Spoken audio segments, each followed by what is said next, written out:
wawula baba leero nazze basomesa buli kisu wolifuna akatebe tuula nga ngenda tandikira ku mukulu era taddewo comment eyo ngangamba filimu eno gye nabadde ndaba nze nagirabidde mu perspective ndala nga nayo eraga kirala. Which movie are we talking about? The Long Walk. Yeah, mwe namba ina ngenda kubasomesa mutule mukalire ekisookera ddala okubanga sikyabawa content akwatagana ku filimu zino. Okay, ono tumuwe tumuwe mwe musalawo. Okay, ketumuwe. If there is one thing I've learned about Jessie, she's the horror lady. Kano kanyinaze sisobola kone wenaka isamwe gali tekajja kunyiga. If there is one thing I've learned about horror lady and her followers is this: temwaula the difference between a thriller and a horror.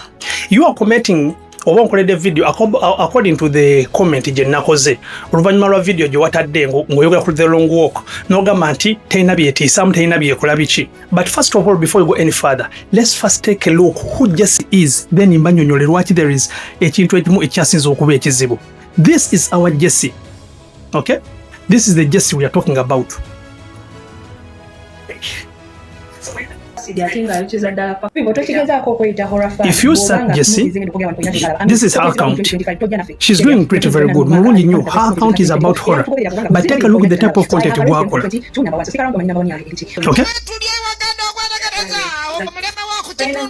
Unobwe butina basaba mu butulekere naye obuzibwe bitwe muyina minene. Ulini bwabagamba ati ate muwulira.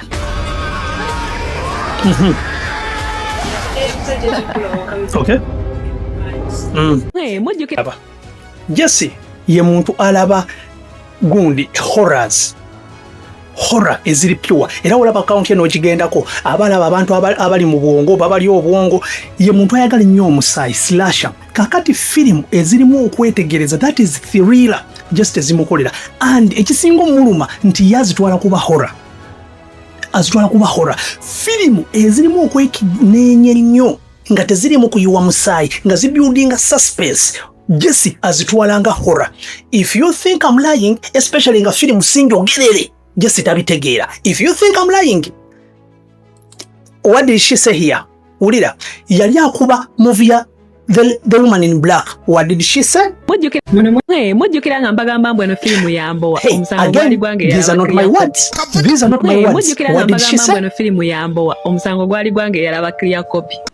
Mujjukira nga mbagamba mbweno filimu yambowa omusango gwali gwange yalaba clear copy. Mujjukira nga mbagamba mbweno filimu yambowa omusango gwali gwange yalaba clear copy. These are not my words. Bino bigambo bye. Agitegeera singa video agimunnyonnyodde. That is my Jessie. Then in this video wagambe kufa abasoma obutabo, simanya ffe abefula abasoma obutabo, simanya akatabo kanyuma nnyo okusinga gundi. Nti kati mmwe bwe mwasoma akatabo nnyongera okwetegeeza nti n'akatabo ako kennyini kanyuma n'okusinga firimu eno gye baagezezzaako okuzannya. Jessie, akatabo kali ku 1997 wakasoma ddi wakagulawa? Can we talk the truth? Wakagulawa. Me and you in ourselves, you cannot read a book. Never. Toli muntu wa butabo. You watch, you don't read. Kale, character number 4 yafa ku page ki? You don't read books. Icho choto chiveeko. Jessie, kyenyagala osooka omanye, there is a difference between even before we go any further, The Long Walk is not a horror movie.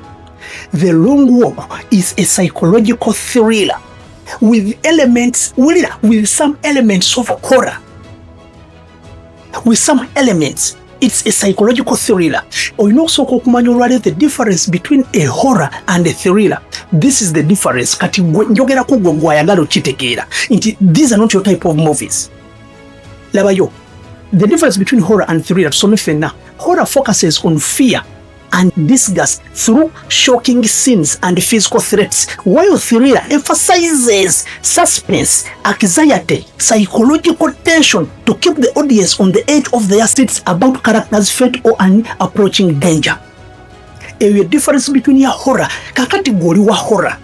To us, we are psychological people. Fetwagala suspense. Movies nga ulaba zi Hunger Game, nga ulaba zi Squid Game. Those are not chovolaba. Ku Squid Game, what did you say? These are not my type of movies.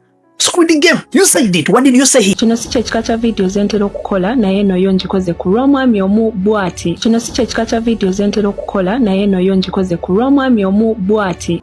They are not your type. Kakati Long Walk egwa mu ekyekika. So nabadde mutuufu okugamba you were in the right place, that is the theatre, but a wrong time. Nti that was not your type of movie. N'ekirala firimu ezirimu obwongo bubito, if it is a thriller suspense movie wetaaga Emmy okunnyonnyola kubanga the long walk ya suspense. So mu bufunze, listen, okulaga nti Jesse, you do not differentiate the difference between horror and the thriller. On your list ku page, one of the videos is pinned. You made a list of the best horrors. Listen, wetugenda kuliko the best horrors of 2024. Kunambo bameka watekako Twisters. Anna Paris, Kelov Nezian movie into Twisters. This was a disaster movie over Majira. I don't know. Anna Paris, Kelov Nezian movie into Twisters. This was a disaster movie over Majira. I don't know. Twisters. When we check, Twisters is an action adventure and thriller. Action adventure. The same year, last year, wakola horror movies that we're expecting this year. No take ako Godzilla X Congo the New Empire. Era gwa kenye no kola video. I'm looking for that video simanyi weri. No ako chimanyi nti zino mu za zigweri na ina phase tugwamu. No madam. That's a sci-fi action thriller. It's not a horror movie. Obuzibu muyina, you search by any site gyogwako. There are some movies where you have to go deep. Wikipedia weri. So, Long Walk is a psychological thriller with some elements of horror. Erange chachitekako elements of horror. Wa thriller tense jerimu. Nekirala, The Long Walk terimu category ya filmu zolabanga zisijini. If we check your account, type ya horror jitula oli muntu wa musayi. Kati Long Walk, there is no way jawako yononye sente zogenda ogirabe. No, unless it was bandwagon. Gwe ngumaze sikuzaako mukono n'onakola reply nga 10 sikuzaako mukono. But onedo shwa bya Mikudushira TV katika malo okulumba bana betwesobola aba Superman muliwa